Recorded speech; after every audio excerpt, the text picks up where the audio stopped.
Ponto de Vista. Apoio Grupo Mendes.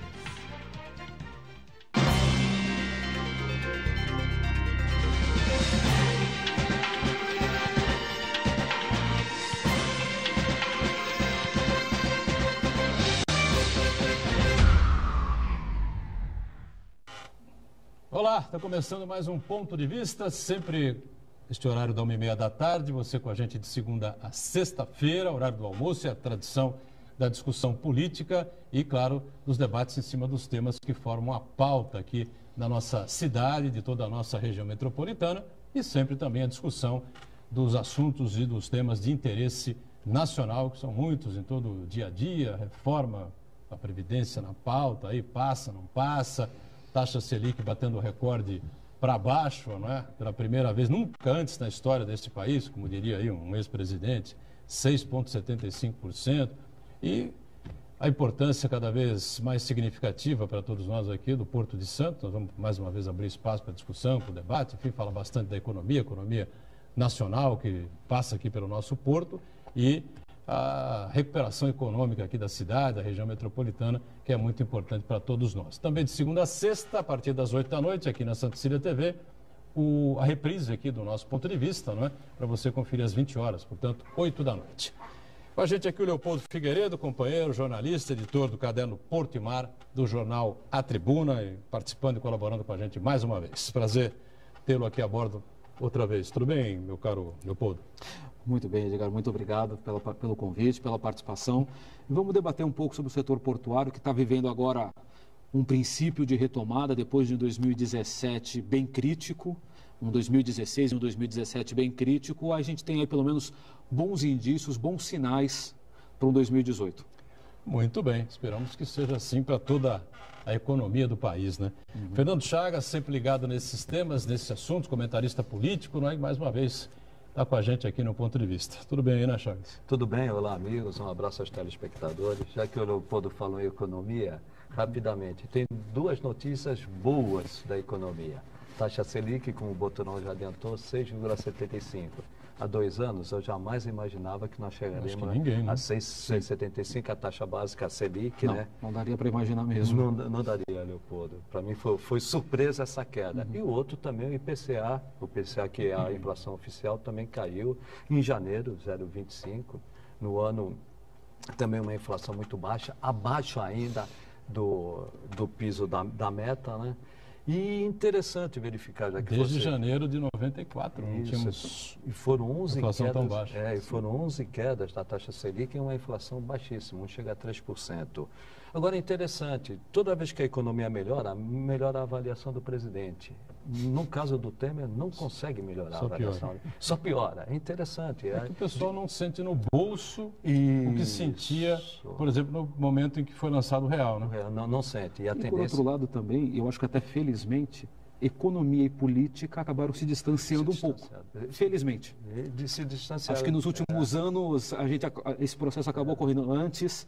Tinha uma crise política, a economia respondia negativamente de imediato. Acho que nos últimos meses, nos últimos anos até, isso acabou se deslocando. E essa é a minha surpresa. A primeira surpresa é essa, né? Rapidamente a inflação caiu a taxa básica de juros, a Selic, e a economia, o brasileiro não está sentindo essa melhora, embora os índices sejam todos bons. Sim.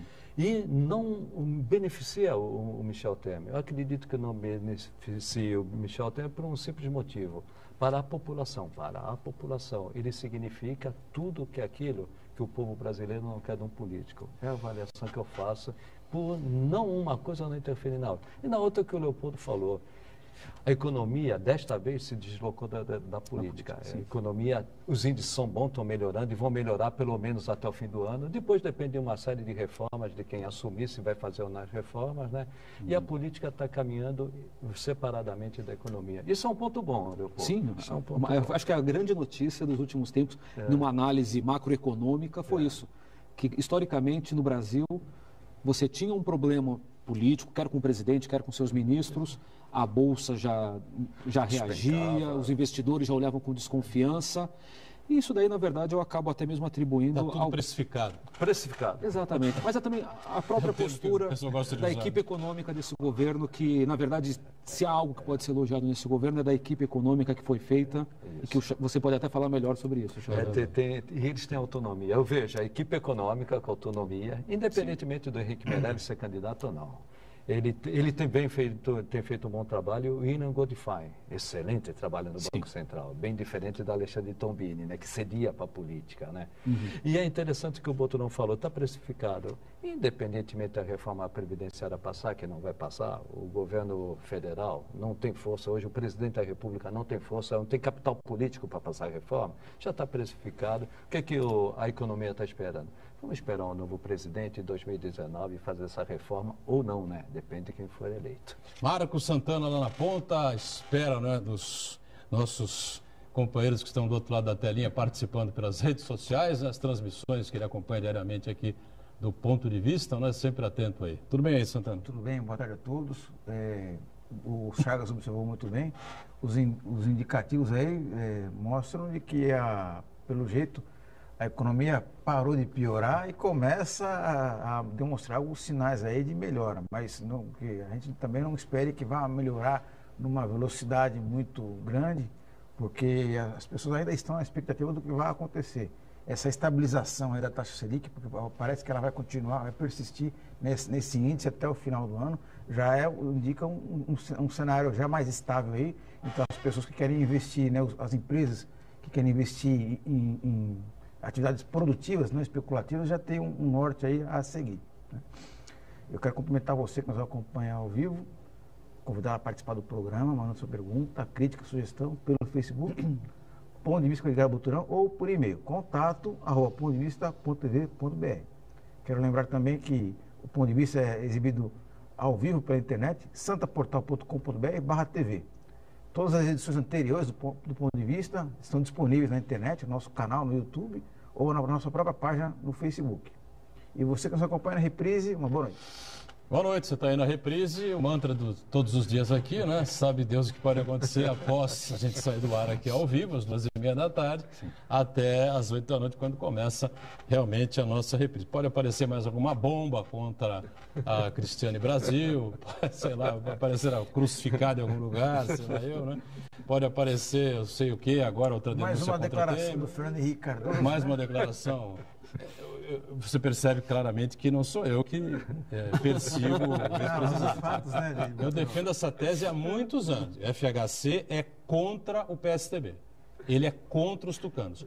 Todas as frases deles em período pré-eleitoral sempre são utilizadas pelos adversários para detonar a candidatura do PSDB. Só em 2014 que ele não foi muito feliz, né, nos torpedos dele por aí, porque a Dilma estava num momento de queda brusca, né?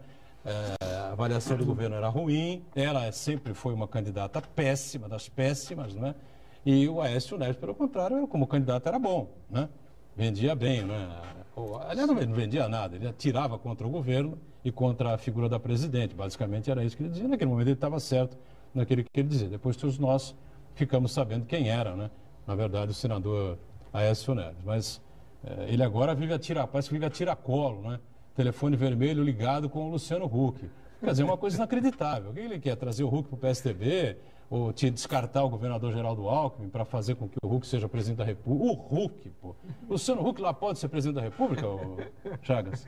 Não, apesar da política estar detonada pela população, uma pessoa outsider, uma pessoa fora da política, quando ela entra na política sem experiência nenhuma, o desastre é certo. Vamos dizer, a Dilma, que não era totalmente fora da política. Pelo contrário, né? Pelo contrário, ela envolvida. Ela foi... Ministra-chefe da Casa Civil. A relação dela com o Congresso foi muito ruim. E não se governa sem o Congresso. E tem que ter essa relação com o Congresso. Por mais que o Luciano Huck seja um cara carismático, saiba se comunicar, a administrar um país como esse, num momento difícil, 2019... Então, o Leopoldo aqui conhece bem a economia, vai ser um ano de muitas reformas, de muitas dificuldades para o Brasil, principalmente se o mundo que hoje está indo bem começar a piorar, e as dificuldades serão maiores ainda. com todo o respeito que eu mereço aqueles que defendem a candidatura do Huck, eu não vejo o Huck como uma pessoa política para assumir o país neste momento. Sem dúvida, em momento algum, na minha opinião, né? Agora, Leopoldo, o Huck pegou um avião, não sei onde ele estava exatamente, estava na Europa, estava nos Estados Unidos, estava no Brasil, não sei onde estava o Luciano Huck, desceu em Paris e foi à festa de aniversário do Neymar. Né? Sim.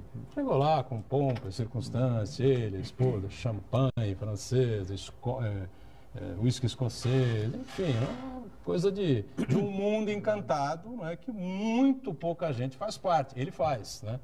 Será que ele vai abrir mão de ser essa celebridade que ele era há tantos e tantos anos para assumir o Palácio do Planalto e ter que debater lá receber o Marum, não é? Aí discutir com o Renan se for reeleito, aguentar lá o eterno líder do governo, né? No Senado, o Romero Jucá. E aí, você acha que é possível uma coisa dessa? Olha, eu acho que vocês podem até falar melhor do que eu, mas assim, em política tudo é possível, né? Depois que o Donald Trump foi eleito para os Estados Unidos, depois que tantos representantes da classe artística nos próprios Estados Unidos foram eleitos, ter hoje, eventualmente, um outsider, como foi o próprio João Dória, eleito em São Paulo, tudo é possível. E se ele realmente tiver nos seus planos ser presidente e for eleito para isso, ele vai ter que se adequar a todo o protocolo do Palácio do Planalto. Mas acho que ainda é um processo muito iniciante, a gente ainda está nos primeiros passos.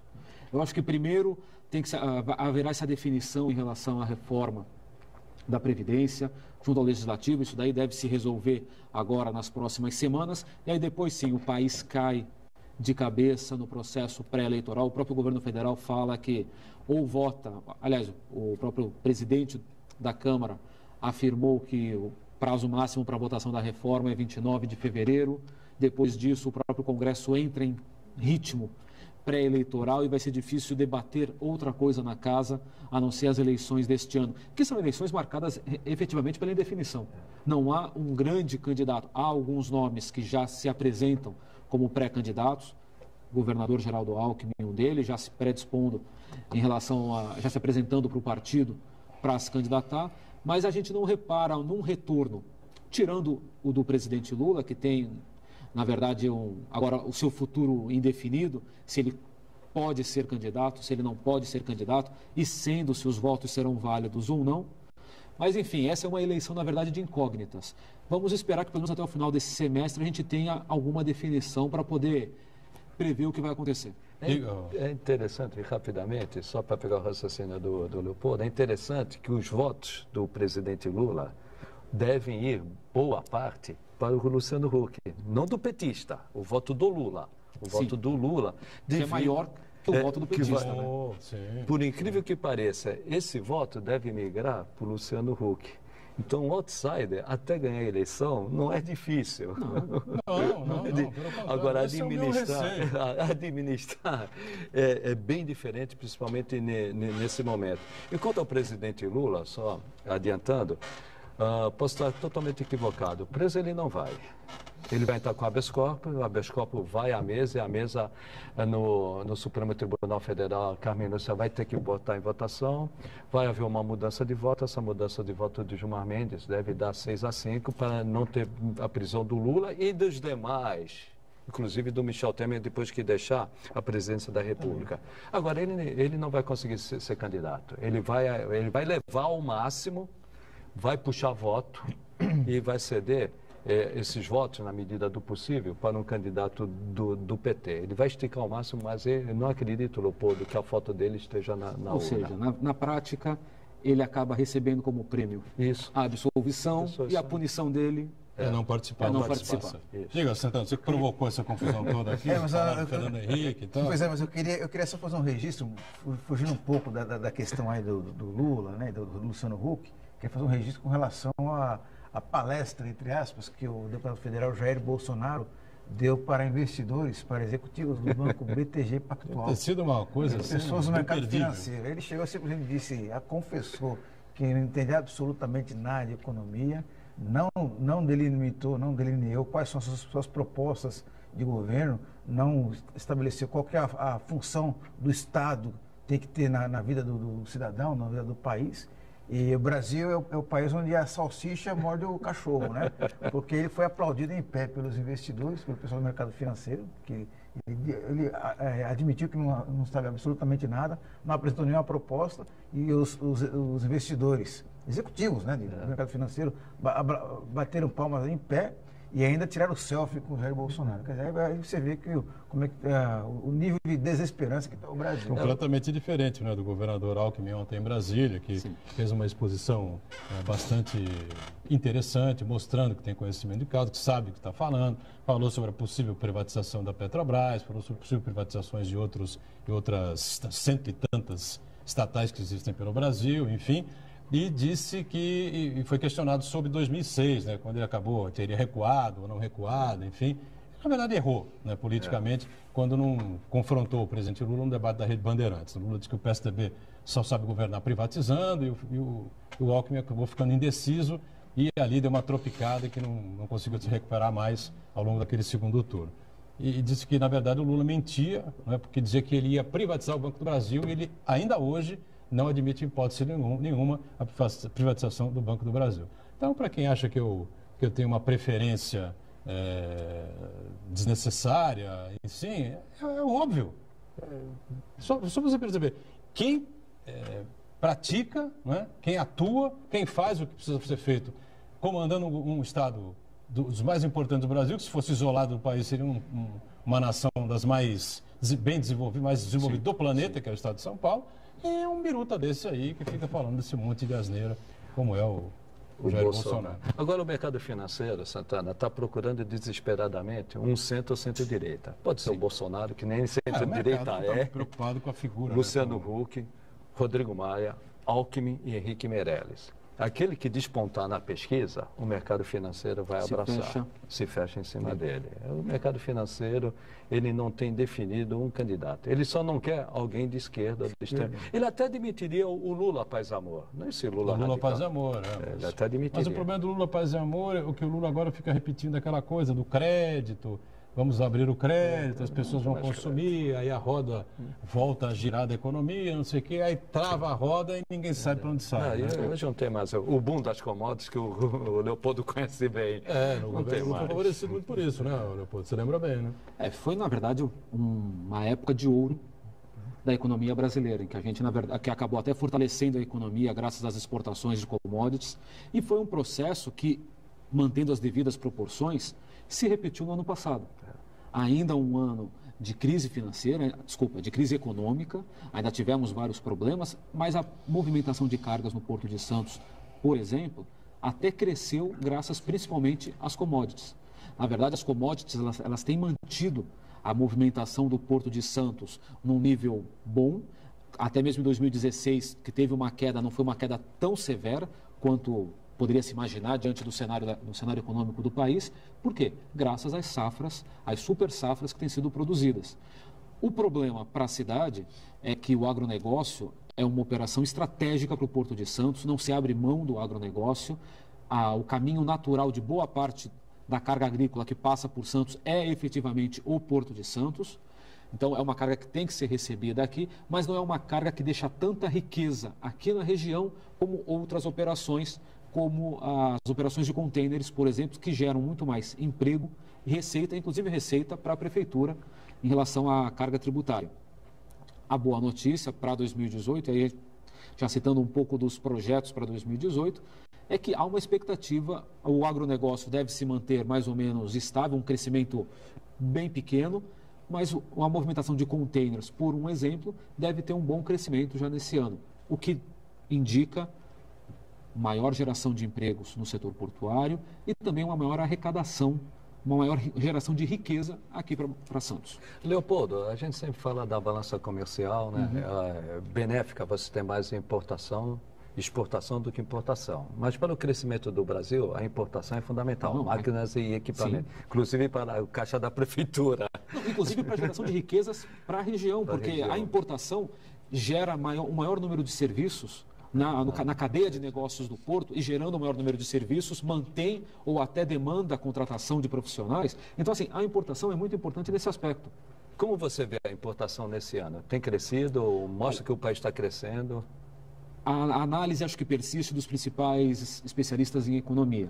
A recuperação está ocorrendo, a recuperação vai ocorrer, mas obviamente numa velocidade inferior à queda que tivemos nos últimos 2 anos. E é isso que a gente está reparando. A importação tem crescido desde o último trimestre, ela tem crescido, há uma recuperação, especialmente porque há uma maior demanda para as exportações, então toda a cadeia produtiva precisa investir, precisa aumentar a sua linha de produção, então acaba importando. Há sim um aumento, há uma recuperação, mas infelizmente não na mesma velocidade, no mesmo ritmo da queda dos últimos 2 anos. Vamos para o nosso primeiro break, rápido intervalo e voltamos com o ponto de vista na sequência. Já, já.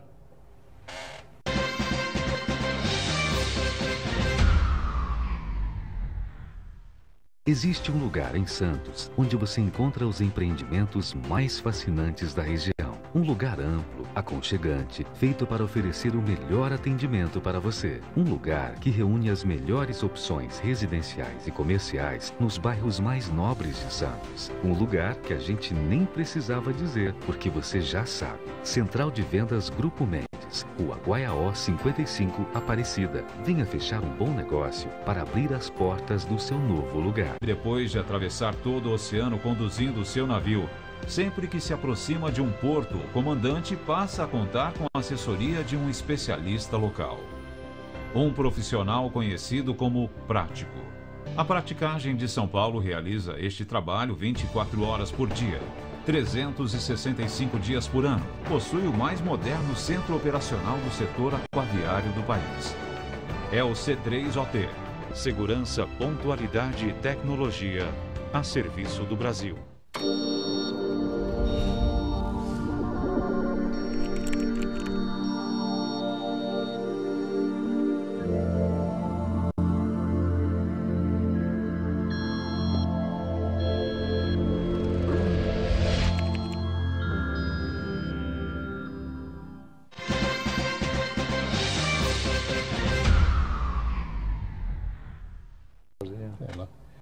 Muito bem, voltamos, sequência aqui do ponto de vista com Leopoldo Figueiredo, jornalista, companheiro nosso, editor do caderno Porto e Mar de A Tribuna, o nosso Fernando Chagas, Santana sempre atento aí às participações, enfim, aos temas que a gente coloca na pauta aí, pessoal participando com a gente.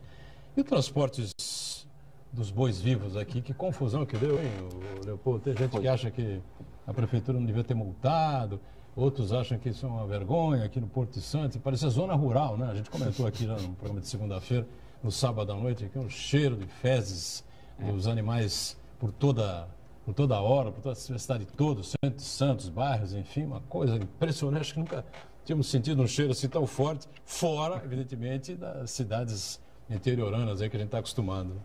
Não, realmente, foi, na verdade, um episódio pontual aqui para os moradores de Santos que acabaram percebendo esse odor que se espalhou pela cidade durante dias, especialmente no início da manhã, após a noite, parece que o cheiro se alastrava durante a noite, aí no início da manhã a pessoa acabava percebendo. Mas o embarque de carga viva, né, o embarque de bois, é uma operação que não acontecia em Santos, não acontecia no Porto de Santos há quase 20 anos. A última vez que isso aconteceu ainda foi no final do século passado, no final dos anos 90 ainda, foi um embarque foi um desembarque, foi uma importação de avestruzes, ali pelo Armazém 15, pelo cais do Armazém 15, mais ou menos. E agora houve esse embarque de bois. Economicamente não é a operação ideal, não é, porque para a economia brasileira o melhor é que essa carne fosse exportada já cortada, ou seja, o boi já morto, porque aí gera emprego aqui na região, gera emprego no Brasil, o recolhimento de impostos acontece aqui no Brasil, ou seja, exporta-se uma carga com maior valor agregado. Mas também há um mercado para carga viva, há um mercado para boi vivo. E pela própria localização do Porto de Santos e pela oportunidade que surge, estava ocorrendo pelo terminal Ecoporto Santos, que estava buscando novos negócios, né, devido à própria concorrência do setor de contêineres no Porto de Santos, abriu esse espaço para o Ecoporto obter essas novas cargas, ele o fez e estava escoando. É óbvio que toda operação tem que ser realizada em respeito à legislação ambiental, em respeito ao código de posturas do município. Isso daí, independente do bom negócio ou do mau negócio, a lei tem que ser respeitada. Mas realmente foi uma polêmica, é uma operação que acabou atraindo vários movimentos de defesa dos direitos dos animais, que acabaram apontando algumas falhas na avaliação deles no transporte rodoviário desses bois e na própria permanência desses bois a bordo, da mesma forma que havia relatórios produzidos por profissionais ligados a essas entidades, criticando toda a operação. Por outro lado, a Vigilância Agropecuária, o representante do MAPA, do Ministério da Agricultura, aqui em Santos, também fez a fiscalização e atestou na avaliação dele que não havia nenhum problema. A questão acabou sendo judicializada, o navio acabou permanecendo quase 5 dias a mais do que o previsto. E, enfim, a cidade acabou sentindo todo esse cheiro. Mas, pelo menos a parte, todo o debate da judicialização, todo o debate que acabou ocorrendo, especialmente o debate judicial, hoje a operação de carga viva está liberada em toda a costa brasileira. Navios já passaram aqui pela frente aqui do Porto de Santos, já com destino a São Sebastião, para fazer o embarque lá. E vamos ver se essa carga vai ser retomada aqui em Santos. Inicialmente, no final do ano passado... Normalmente da onde? De Goiás? A zona produtora é a região centro-oeste. Eles vêm para fazendas no estado de São Paulo, por um período de quarentena, que é um procedimento normal nessas operações de embarque, e aí dessas fazendas é que eles vêm para cá. E nesse ponto, Santos acaba sendo até uma solução logística para o embarque dessa carga, menos estressante para o animal, porque o animal percorre uma menor extensão no caminhão. As outras opções seriam ou São Sebastião, que tem um acesso rodoviário complicado, ou Rio Grande, em que a distância é até maior. Quanto à prefeitura, muita gente discutiu, né, uma atuação da prefeitura. No Brasil é uma federação, a União tem a sua competência, o Estado tem a sua competência e o município tem a sua competência. O que caberia ao município, o município fez? Foi aplicar multas em relação ao meio ambiente. Primeiro, esse odor, esse cheiro que exalou por toda a cidade, né? Até no meu cafezinho de manhã, lá na prefeitura, senti esse cheiro, né? Principalmente na Praça Mauá, né? Principalmente na Praça Mauá. Que ficava bem próximo do local de embarque, principalmente ali, era um cafezinho bem cheiroso. E não era Jacu, o cafezinho do Jacu, né? Mas houve a aplicação corretamente, no meu modo de entender, da multa pelo meio ambiente e também pela drenagem. Acabou o esterco correndo pela drenagem da cidade e também poluiu. Então, o que caberia ao município de Santos? A aplicação das multas do meio ambiente. E como o Leopoldo falou, a questão de postura. Até chegaram a questionar comigo, alguns vereadores, né, se não caberia uma legislação para impedir a entrada desse tipo de transporte aqui no município. Eu tenho cá minhas dúvidas. Embora o município possa legislar sobre o uso e a ocupação do solo, eu acredito que em relação à circulação, sim, seria uma medida, no meu modo de entender, salvo o melhor juízo, seria inconstitucional. Eu acredito que aí é uma legislação nacional, que a própria Constituição, que permite a circulação em toda a extensão territorial.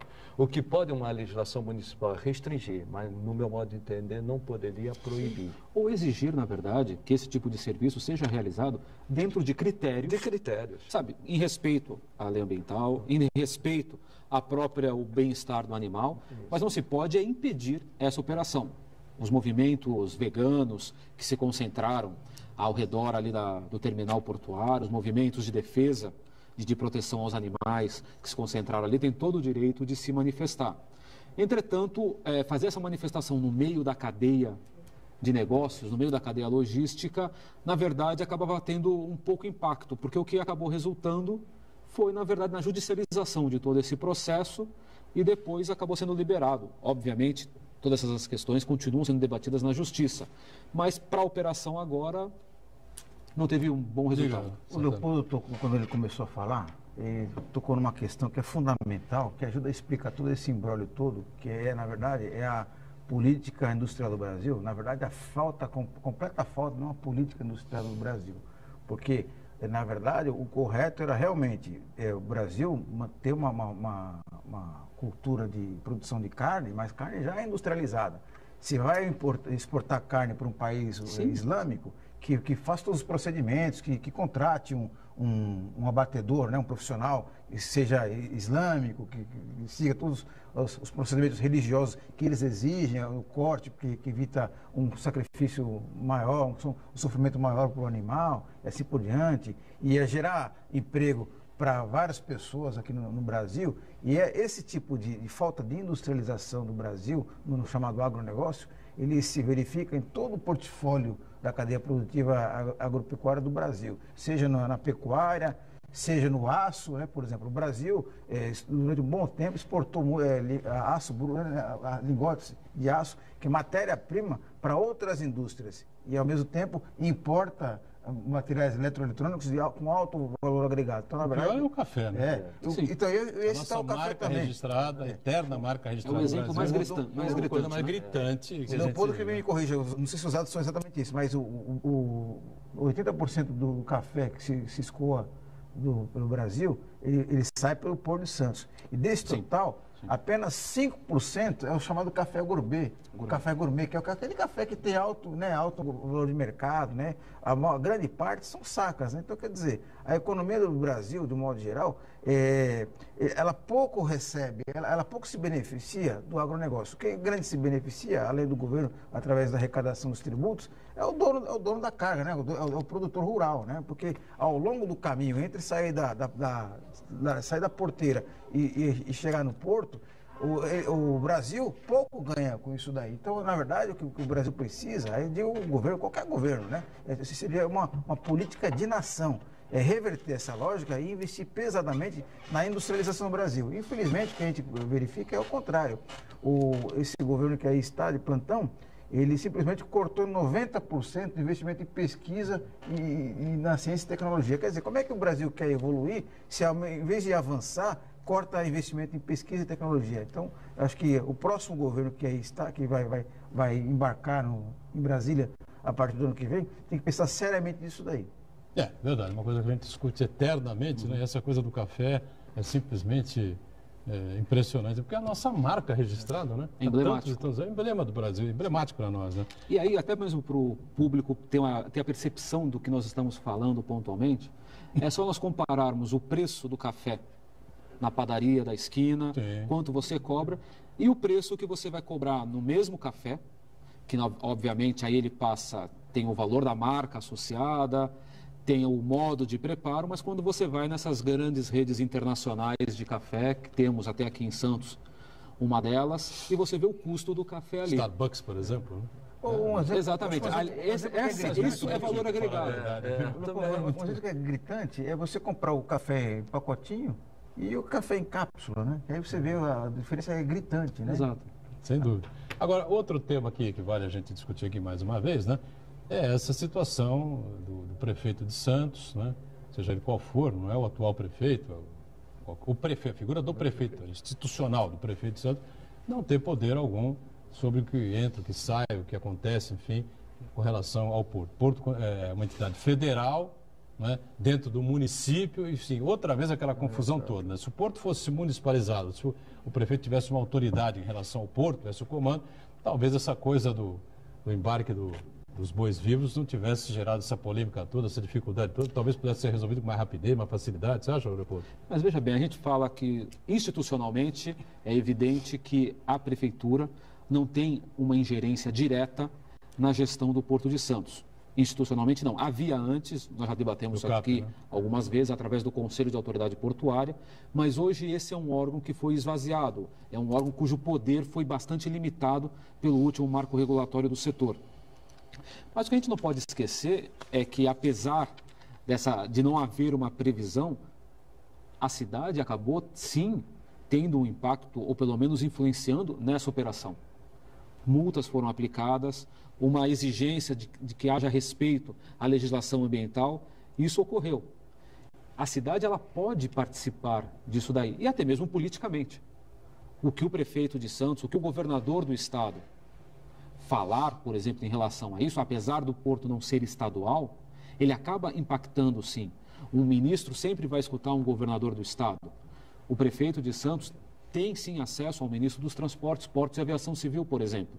Então, apesar de não haver uma ligação, um espaço garantido institucionalmente, o que é uma pena, que sim deveria. O Porto, ele tem uma importância nacional, mas ele também tem importância estadual e tem uma importância regional, para não dizer apenas municipal. Sim. Então, assim, as cidades podem participar. Talvez não seja tão fácil quanto chegar numa canetada e autorizar ou não.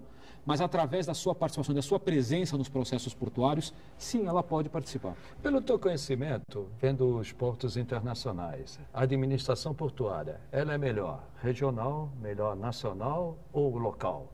Olha, o melhor modelo e o mais difundido modelo acaba sendo o regional com participação de Estado e da Federação ou da União, enfim.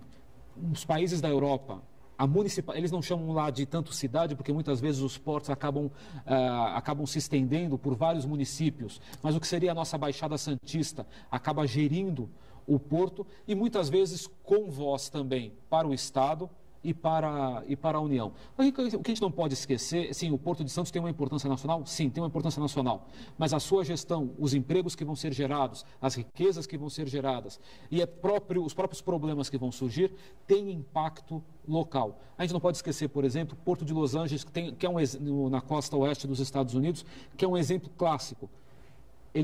O porto é administrado pela Prefeitura de Los Angeles. Tem o Porto de Long Beach do lado, pela Prefeitura de Long Beach. A população pressionou na época das eleições para que os candidatos se comprometessem a reduzir a poluição emitida pelas atividades do complexo portuário. Esse foi um compromisso dos candidatos, os prefeitos à época encamparam esses projetos e hoje é um dos portos com um marketing ambiental e com uma política ambiental que acaba sendo, na verdade, exemplar para todo mundo. Então, assim, as cidades, a participação das cidades acaba sendo estratégica na gestão portuária. Olha, outro tema que volta à pauta normalmente, né, é esse caso confuso que envolve aí o Rocha Loures e a ligação com o diretor da Rodrimar aqui no Porto de Santos, enfim, né, e que envolve diretamente o presidente Michel Temer. Teria Michel Temer ou não, né, concedido ou oferecido vantagens, né, ou atuado para que a Rodrimar obtivesse vantagens, enfim, nesse último decreto aí portuário para a renovação dos terminais aí por 35 até 70 anos, exato, não é isso, o Leopoldo? Foi um dos últimos, nós tivemos aí a última renovação, me parece, né? A proposta... As empresas tinham que fazer, a proposta era essa, exato, né?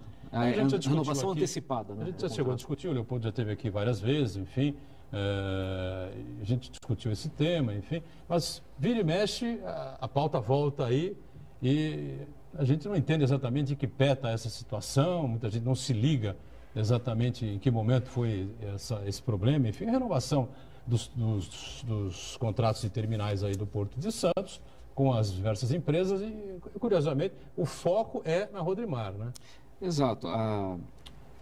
Na investigação da Polícia Federal acabou registrando citações a executivos da Rodrimar, inclusive gravações com executivos da Rodrimar, e acabou envolvendo o próprio decreto dos portos, o último decreto dos portos. Qual foi o impacto desse decreto? Entre as várias medidas que foram definidas nesse decreto, estava uma proposta para ampliar o prazo de arrendamento de terminais. Passou para 35 anos, podendo ser renovado por mais 35 anos.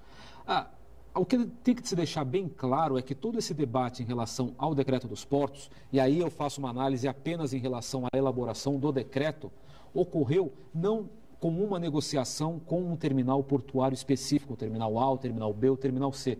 Esse foi um debate feito entre o governo e o setor. Tanto é que as discussões ocorreram com associações empresariais do setor. E eram essas associações que estavam debatendo isso daí.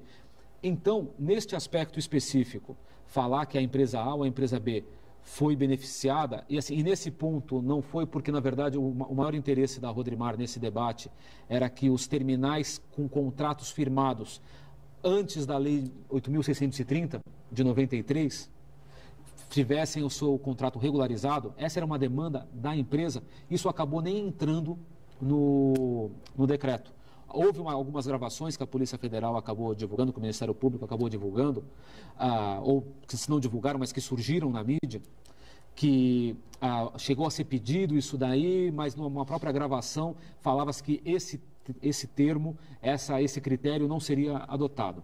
Então, assim, em relação ao debate mesmo sobre o decreto dos portos, eu não acredito que haja algum risco. Obviamente tem um impacto político do decreto estar envolvido numa investigação dessa magnitude, mas assim, o decreto em si, ele foi muito transparente, porque não foi para beneficiar A, B ou C, o governo quis escutar o que o setor precisava para se desenvolver. O setor apresentou essas medidas e o governo acatou parte delas. Esse foi o processo de elaboração do decreto dos portos. Em termos jurídicos, houve uma segurança jurídica com esse decreto? Muito maior. E economia, uma certeza econômica? Muito maior. A grande crítica do setor era exatamente que o marco regulatório anterior não garantia essa segurança jurídica. Hoje, por exemplo, uma empresa pode até fazer um investimento em infraestrutura e ter o seu retorno garantido. Por exemplo, o investimento em infraestrutura é uma obrigação do poder público, mas muitas vezes o poder público não tem recursos para isso. O decreto dos portos permite que um terminal possa fazer esse investimento, ou seja, é uma intervenção legal e depois ele vai receber ou vai ter um desconto nas suas tarifas portuárias. Isso hoje é previsto.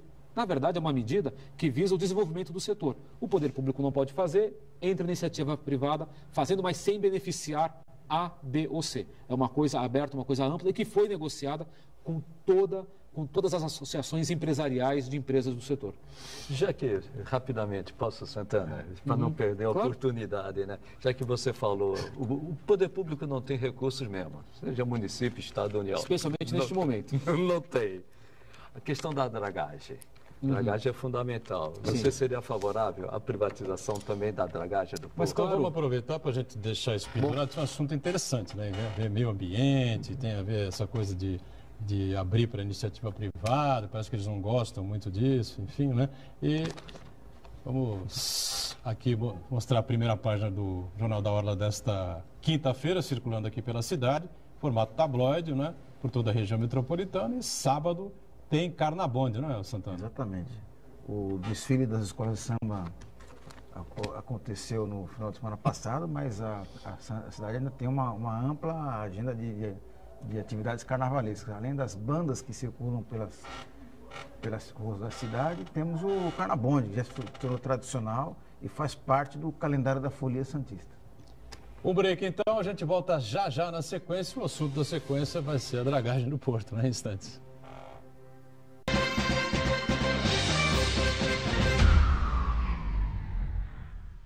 Existe um lugar em Santos onde você encontra os empreendimentos mais fascinantes da região. Um lugar amplo, aconchegante, feito para oferecer o melhor atendimento para você. Um lugar que reúne as melhores opções residenciais e comerciais nos bairros mais nobres de Santos. Um lugar que a gente nem precisava dizer, porque você já sabe. Central de Vendas Grupo Mendes, Rua Guaiaó 55, Aparecida. Venha fechar um bom negócio para abrir as portas do seu novo lugar. Depois de atravessar todo o oceano conduzindo o seu navio, sempre que se aproxima de um porto, o comandante passa a contar com a assessoria de um especialista local. Um profissional conhecido como prático. A Praticagem de São Paulo realiza este trabalho 24 horas por dia. 365 dias por ano, possui o mais moderno centro operacional do setor aquaviário do país. É o C3OT. Segurança, pontualidade e tecnologia a serviço do Brasil. Realize seu sonho de estudar no melhor colégio da região. Grande oportunidade de descontos nas mensalidades, voltado para os que já estudam no colégio e novos alunos da educação infantil, ensino fundamental 1 e 2 e ensino médio. Essa é a sua chance. Não é concurso, basta comparecer ao colégio. Informações 3202-7136 ou www.colégio.unisanta.br. Colégio Santa Cecília. Há 56 anos, a educação é nossa vida.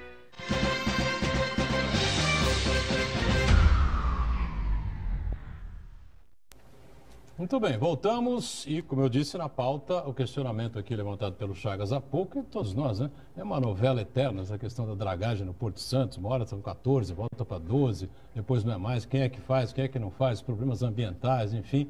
E passar essa função, essa obrigatoriedade aqui do Porto para iniciativa privada, parece que seria um dos caminhos, é isso, Leopoldo, para resolver isso aí?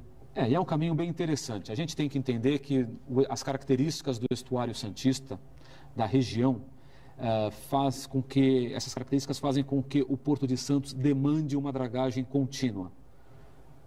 Constantemente, o nosso canal está recebendo sedimentos e quando ele recebe sedimentos, ele perde profundidade. Por que a profundidade é importante? Quanto mais raso, menos o navio consegue navegar com toda a sua profundidade. Um navio muito carregado afunda mais, um navio com pouca carga não afunda tanto. Ou seja, para até mesmo melhorar a competitividade do Porto de Santos, é interessante que o porto seja profundo, que os navios possam escalar aqui na região e navegar pelo porto com sua plena capacidade. Atualmente, o serviço de dragagem do Porto de Santos, ele é parcialmente privatizado. A gestão dele é do poder público, mas a realização dele é privatizada. A Companhia Docas do Estado de São Paulo, a autoridade portuária, ela ou o governo federal licitam o serviço e contratam uma empresa para realizar a dragagem. Antigamente, lá ainda há umas 3 décadas mais ou menos, o próprio governo federal tinha uma empresa estatal, não, 3 décadas não, a empresa estatal que fazia é até antes até, mas algumas companhias docas até tinham suas próprias dragas para garantir o serviço. Sim. Nos últimos 30 anos, pelo menos, esse serviço acabou sendo privatizado. Mas agora está se debatendo privatizar a própria gestão. Por quê? Porque quando o governo faz licitação, corre o risco de judicializar o processo licitatório, que é o que está acontecendo atualmente. Em 2015, o Ministério, ainda era a Secretaria de Portos, Especial de Portos, abriu uma licitação para contratar a dragagem do Porto de Santos, que ela, Secretaria de Portos, governo federal, faria. O que aconteceu? Houve uma disputa entre a empresa que ficou em primeiro lugar e a empresa que ficou em segundo lugar. Até hoje, essa questão está sendo debatida na Justiça. Na última segunda-feira, a Justiça deu ganho de causa à empresa, o consórcio que estava em segundo lugar, falando que o Ministério dos Transportes pode agora assinar com esse consórcio. Entretanto, a que estava em primeiro lugar e perdeu o processo já falou que vai recorrer à Justiça. Ou seja, é esse desgaste, essa judicialização que o governo busca eliminar quando pensa em passar para a iniciativa privada a gestão também. Porque aí caberá à própria iniciativa privada fazer o contrato, negociar o preço desse contrato e dar continuidade ao trabalho. Qual é a ideia? Passando para a iniciativa privada, haveria uma maior garantia de que o serviço não vai sofrer esses solavancos. Não vai ter essa série de problemas. Entretanto, para passar para a iniciativa privada, alguns pontos têm que ser discutidos e estão sendo discutidos. O primeiro deles, a responsabilidade ambiental de quem se torna responsável pelos impactos ambientais da dragagem. E o segundo deles, a questão da própria tarifa. É isso que está sendo debatido. O poder público é que está concedendo esse serviço para a iniciativa privada. Então, será que não seria a responsabilidade do poder público? Ou passa a ser da iniciativa privada? E sendo da iniciativa privada, como é que ficam os custos desse impacto ambiental? Se a gente estivesse na China, né, atropela tudo e tal. Mas aqui... Quando estiver pronta aí a dragagem, a gente faz a licenciamento. A gente não pode esquecer é que agora é que a China começa a debater uma legislação ambiental. E na teoria geral do direito administrativo, quando se delega, na teoria geral pode ser diferente, quando se delega, seja a gestão ou a execução, a responsabilidade é do delegatário, é de quem recebe a concessão. Caso ela não responda subsidiariamente, o poder público responde, né? Isso o que eu vejo poderia estar claro numa legislação ou num decreto mesmo. Exatamente. Foi feito um grupo de estudos do Ministério dos Transportes, Portos e Aviação Civil para debater isso daí. A expectativa, o ministro dos Portos esteve aqui no último dia 2, participando das comemorações dos 126 anos do Porto de Santos, e comentou, até em reportagem publicada no jornal A Tribuna, que ele acredita que mais 15 dias ou até 30 dias ele consiga uma definição sobre como vai ser esse modelo de gestão, quais vão ser de quem ficará com qual responsabilidade. Mas um outro ponto que também tem que ser debatido e definido é a questão das tarifas. Hoje, a Codesp tem uma das suas tarifas é para manutenção da infraestrutura aquaviária. Quando você passa esse serviço para a iniciativa privada, resta saber se a iniciativa privada vai cobrar uma tarifa dos usuários do porto ou é a Codesp que vai repassar o custo da iniciativa privada para ela, ou seja, esse modelo de negócios tem que ser discutido e isso está sendo discutido Não tem um no exemplo governo federal. internacional que a gente possa seguir aqui, não? Olha, tradicionalmente é o próprio poder público nos outros países que acaba cuidando disso daí. Porém, não há essa disputa judicial que a gente vê aqui no Brasil. A judicialização nos processos portuários e pontualmente nos processos públicos de uma maneira geral é muito intensa. Tudo acaba sendo debatido na justiça, o que acaba atrasando os processos. A expectativa é que, passando para a iniciativa privada, essa judicialização seja reduzida. Mas ainda é uma expectativa. É só quando isso acontecer efetivamente que a gente vai ter certeza do que vai acontecer. Olha, eu acho que em algumas atividades o poder público é fundamental, né? Para aquelas atividades que realmente não há lucro, né? O poder público tem que participar. Agora, nesse caso específico aí da dragagem, é um caso clássico aí de que quanto mais o poder público participa, mais ele atrapalha. A partir do momento de que você delegar, fazer uma outorga para uma empresa privada, fazer a dragagem e o usuário pagar diretamente, certamente o serviço vai ser feito com mais qualidade e mais barato. E temos que lembrar também que são dois tipos de dragagem. Tem a dragagem de manutenção em si, sim, e tem a dragagem de aprofundamento do canal, né? Porque cada vez mais os navios estão ficando com maior calado, maiores, né? Com maior capacidade de carga, e o Brasil, o Porto de Santos especificamente, tem que investir nessa dragagem de aprofundamento até em termos de competitividade. Nesse aspecto, o que está se debatendo aqui é a gestão da dragagem de manutenção, ou seja, para manter a profundidade aprovada de 13,2 do calado, do limite máximo de calado, que o calado é a profundidade máxima que o navio pode atingir ao passar aqui pelo canal de navegação. A profundidade do porto é sempre um pouco maior porque tem que ter uma margem de segurança entre a quilha, entre a parte inferior do navio e o próprio leito do canal. O navio pode ter no máximo 13 metros, ponto 2. Dependendo do trecho. Tá. Dependendo do trecho. Então, hoje a maior parte do porto... Uns 15 metros de calado. 15 metros. 15 metros, 14,8 é o que acaba hoje oficialmente... Para ter uma gordurinha isso. aí, né? Exatamente. Por uma questão de segurança. O navio não pode ir raspando o leito, porque pode encontrar uma pedra, pode ter um banco de areia. E, inclusive, entre uma dragagem e outra, podem se formar, de repente, bancos de areia que não deu tempo para o poder público eliminar durante a dragagem, e aí pode ter um dano ou até mesmo um encalhe do navio. Ou seja, mas isso daí essa é uma margem tradicional, as companhias de navegação sabem disso, já é usual que todos os portos tenham essa margem de segurança. O importante mesmo é manter essa profundidade. O Santos precisa dessa dragagem constante porque a gente sofre um assoreamento constante. Entretanto, a dragagem de aprofundamento, que é aquela que também está sendo debatida, essa permanece no poder público. Porque isso aí é um investimento em infraestrutura, um investimento muito maior em infraestrutura, é um projeto muito mais complexo. Isso daí ainda permaneceria com o governo federal. Uma questão, você acha que o Porto de Santos tem que se preocupar também com a dragagem de aumentar a largura? Sim, quando a gente fala de dragagem, não é só aprofundamento. Estão ficando eles maiores, mas também mais largos também. Não, né? E também por uma necessidade de manobra. A gente não pode esquecer que o nosso porto não é um canal reto.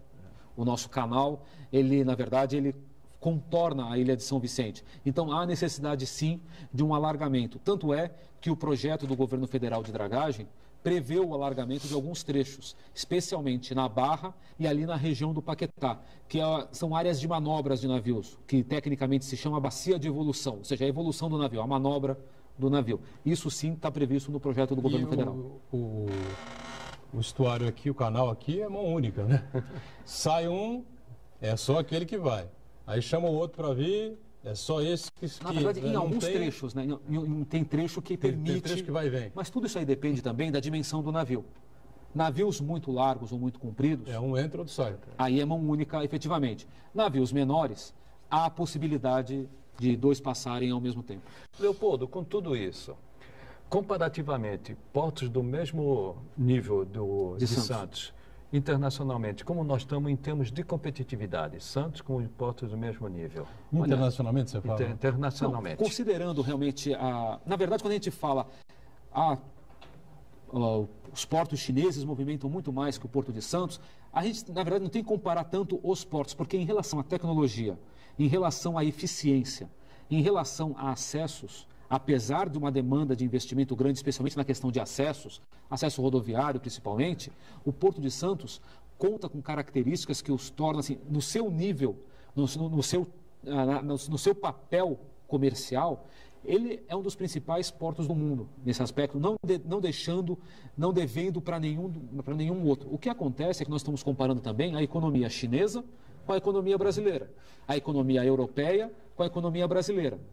Para a economia brasileira, o Porto de Santos atende sim a sua demanda. Há necessidade de uma redução de custo aqui e ali? Sim, há. A competitividade brasileira precisa melhorar bastante? Sim, isso passa pelos custos logísticos? Sim, isso passa.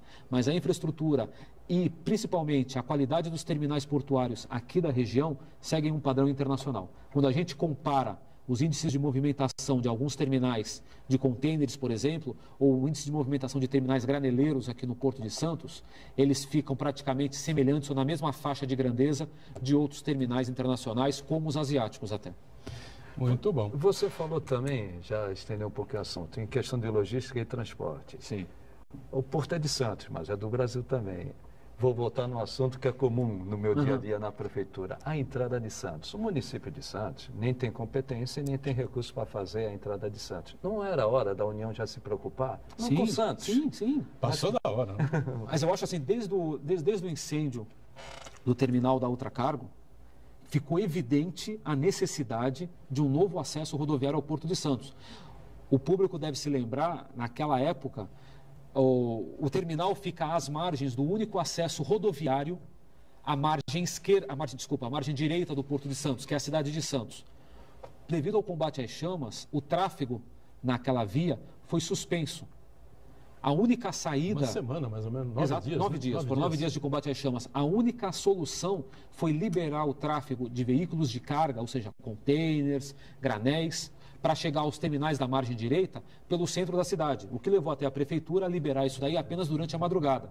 Isso teve um impacto na própria cadeia de negócios agrícola. Teve senadores do Mato Grosso do Sul, se não me falha a memória, procurando o prefeito, pedindo para ver se ele conseguia aumentar esse período, porque essa restrição estava impactando o próprio escoamento da safra agrícola. Então, nesse ponto, sim, por uma questão de logística e também por uma questão de segurança institucional, há necessidade de um novo acesso rodoviário. Como é que está essa situação hoje? Foi apresentado um projeto tripartite que vai ser executado pela cidade de Santos, pela Prefeitura de Santos, pelo governo do Estado e pelo governo federal. Governo federal / CODESP. A Prefeitura de Santos já iniciou os seus trabalhos, vai começar agora a segunda fase dos trabalhos. O governo do Estado aguarda uma análise do Tribunal de Contas do Estado. A partir dessa análise, já está tudo encaminhado para que o governo do Estado repasse essa tarefa para a Ecovias, a concessionária do sistema Anchieta Imigrantes, que faria toda a obra em troca de um aumento do prazo da sua concessão do sistema rodoviário. E o governo federal também tem que fazer a sua parte. Aliás, os acessos ao porto estão na responsabilidade do governo federal. Entretanto, parece que é a parte mais encrencada, né? A parte mais atrasada. Porque até agora nós não temos nem o projeto executivo pronto.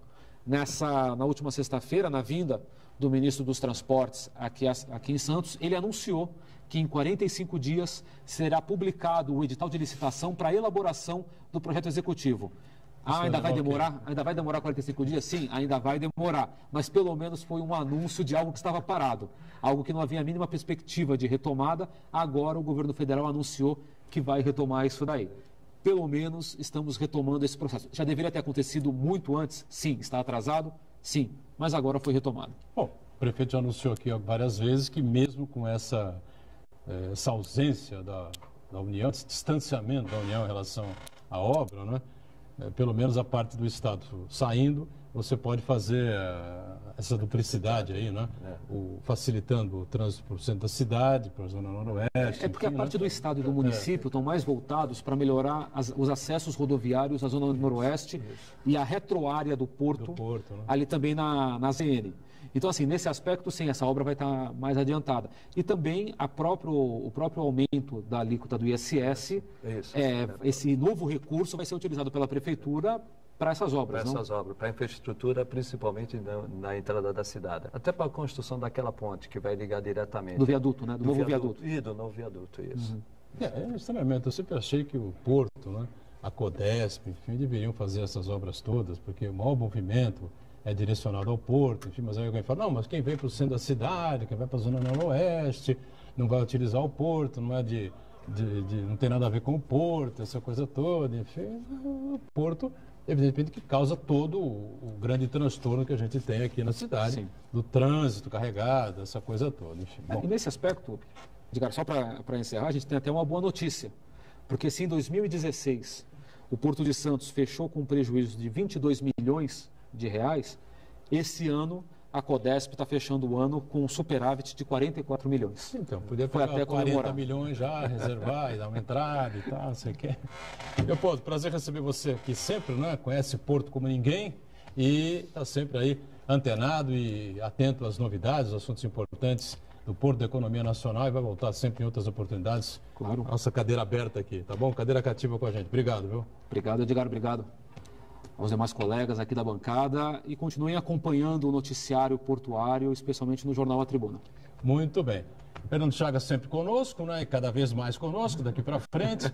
O Marcos Santana atento aí sempre às redes sociais diariamente com a gente. E você acompanhando o Ponto de Vista, sempre às 1h30 da tarde ao vivo, de segunda a sexta, aqui na Santa Cecília TV. Reprise às 8 da noite. Valeu, obrigado, gente. Tchau.